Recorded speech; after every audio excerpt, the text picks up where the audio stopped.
За яг борооны дараа тогтсон хүүхдийн тоглоомын талбай дээр тогтсон иймэрхүү шалмааг бол ер нь бол нэлээд бохирох магадaltaй. За энийг одоо би яг тестлээд үзүүлээд. Дээж аваад гидсний савхан зурагт дээр тест хийж үзүүлье.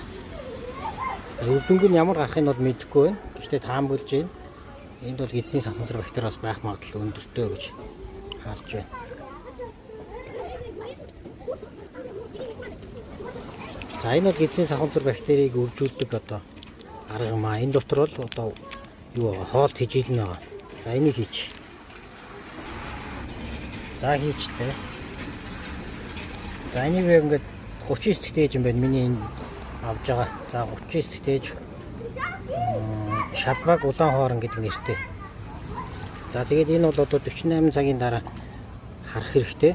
За ингээс ихсрээд шар өнгөтэй 48 цагийн дараа шар өнгөтэй хэерөө байвал гидсний савхан зур бактериэр бохирдог. Ингээд ногоон өнгөтэй болоод ирвэл гидсний савхан зур бактериэр бохирцсон гэсэн үг. За тэг үр дүнг нь харцгаая.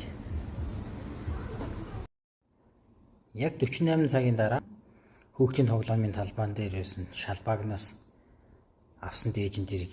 За гүн ногоон богоц тэгэхээр энэ дээр бол гидсний савхан зур бактери байна. Байхдаа бас нэлээ их байна.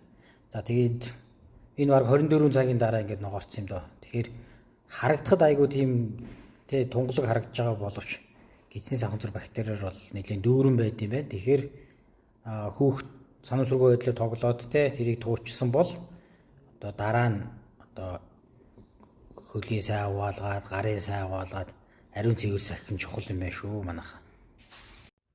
За энэ дээр бас дүгнэж хэлэхэд бүх гидсний савхан зур бактери бол одоо маш аюултай гэсэн үг бас биш гэж шүү манайха. Тэгээд гэхдээ дотор нь маш олон төрөл байгаагаас зарим нь бас аюултай гидс өвтгдөг байдаг. Зарим нь бол бараг эрүүл мэндэнд сайн байж магадгүй гэж. Тэгэхээр юмыг яаж мэдэхгүй, аль сайн гэдгийг мэдэхгүй учраас гараа сайн цэвэрлж явах хэрэгтэй.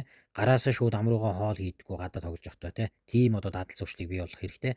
За тэгээд тоглоомоо цэвэрлдэг дараа нь за тийг одоо ил шархаагаа тэрийг ингээд бөглөөд битүүлээд ороогоод өгчдөг байх хэрэгтэй шүү гэсэн зөвлөмж байт юм байна.